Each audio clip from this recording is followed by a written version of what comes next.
Tahukah kalian jika kita lihat dari sisi terjauh alam semesta ini, bumi terlihat sangat kecil bagaikan partikel-partikel debu.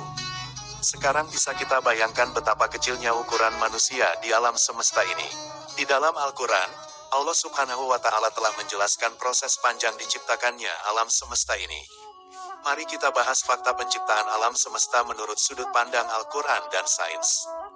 Dikisahkan, dahulu pada mulanya, penciptaan alam semesta ini dimulai dari pemisahan zat tunggal yang nantinya jadi alam semesta.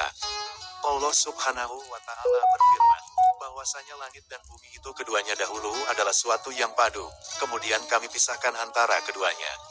Quran Surat Al-Anbiya ayat 30.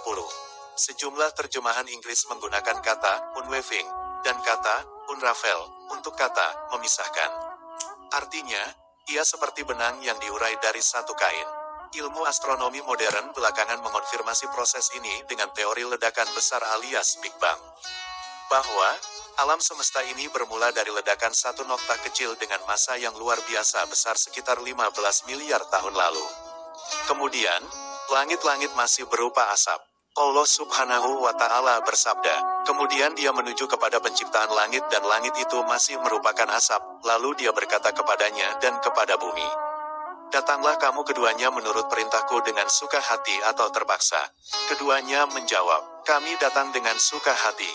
Quran Surat Al-Fusilat ayat 11. Al-Quran menjelaskan, bahwa setelah awal mula penciptaan, ada kalanya langit masih berupa asap yang kemudian dikumpulkan oleh Allah menjadi benda-benda langit seperti sekarang ini. Astronomi modern meyakini pada bentuk awal alam semesta, sekitar 100.000 tahun setelah ledakan pertama, proton dan neutron yang tercipta kemudian membentuk atom-atom yang kemudian membentuk semacam awan gas. Awan gas tersebut kemudian terkonsolidasi menjadi bintang-bintang serta galaksi-galaksi dan kemudian planet-planet serta benda-benda langit lainnya. Setelah bumi dan benda-benda langit tercipta, Allah kemudian menetapkan gugusan bintang dan orbit pada masing-masing benda langit. Allah Subhanahu wa Ta'ala berfirman, Maha suci Allah yang menjadikan di langit gugusan-gugusan bintang dan dia menjadikan juga padanya matahari dan bulan yang bercahaya. Quran Surat Al-Furqan ayat 61. Allah Subhanahu wa Ta'ala juga berfirman, dan dialah yang telah menciptakan malam dan siang, matahari dan bulan. Masing-masing dari keduanya itu beredar di dalam garis edarnya. Quran Surat Al-Anbiya ayat 33. Astronomi modern juga menyimpulkan, bahwa benda-benda langit sedianya tak ada yang ajak. Matahari yang sempat dikira diam, ternyata memiliki orbit mengelilingi pusat Bima Sakti. Matahari bergerak di orbitnya dengan kecepatan sekira 250 km per detik dan membutuhkan waktu sekitar 225 juta sampai 250 juta tahun untuk menyelesaikan satu putaran. Demikian juga Bima Sakti yang mengorbit di klaster galaksinya. Tentu otak manusia tidak akan sampai bila memikirkan proses terbentuknya alam semesta yang sangat rumit ini. Bayangkan saja, ada jutaan benda langit raksasa di angkasa yang bisa mengorbit tanpa bertabrakan dalam durasi waktu yang cukup lama. Sungguh Maha Suci Allah yang telah menciptakan alam semesta ini. Selepas pemisahan dan pembentukan itu, mari kembali lagi ke Quran Surat Al-Anbiya ayat 30. Allah Subhanahu wa Ta'ala berfirman, dan dari air kami jadikan segala sesuatu yang hidup. Makhluk-makhluk hidup tersebut kemudian disebarkan ke langit dan bumi. Di antara ayat-ayat tanda-tandanya ialah menciptakan langit dan bumi dan makhluk-makhluk yang melata yang dia sebarkan pada keduanya. Dan dia maha kuasa mengumpulkan semuanya apabila dikehendakinya. Quran Surat Asyuro ayat 29. Profesor Quraisy Shihab menjelaskan sekali waktu, makhluk hidup tersebut yang dalam Al-Quran disebut dabah, bukan jin dan malaikat yang telah diciptakan sebelumnya. Ia spesifik mengacu pada makhluk organik dari jasad renik sampai binatang-binatang megafauna.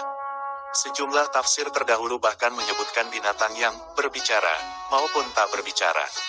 Pada tahun 2014 lalu, para peneliti dari Jet Propulsion Laboratory milik NASA di Pasadena, California menyimpulkan, bahwa cikal bakal berbagai makhluk hidup di bumi sedianya memang terbentuk di dasar laut melalui proses energi elektrik. Sementara teori sebelumnya memperkirakan bahwa awal kehidupan di bumi bermula dari semacam kolam kimiawi. Kemudian yang perlu dicatat, bahwa konsep penciptaan dalam Al-Quran juga secara harfiah mengisyaratkan langit dan bumi dalam bentuk jamak. Jadi, langit dan bumi itu ada banyak. Allah Subhanahu wa Ta'ala berfirman, Allah lah yang menciptakan 7 langit dan seperti itu pula bumi. Perintah Allah berlaku padanya, agar kamu mengetahui bahwasanya Allah Maha Kuasa atas segala sesuatu, dan sesungguhnya Allah ilmunya benar-benar meliputi segala sesuatu. Quran Surat At-Talaq ayat 12. Dalam ilmu astronomi modern, sejak teori fisika kuantum ditemukan pada 1970-an, teori dunia yang banyak ini alias multiverse kian mendapat tempat di kalangan ilmuwan.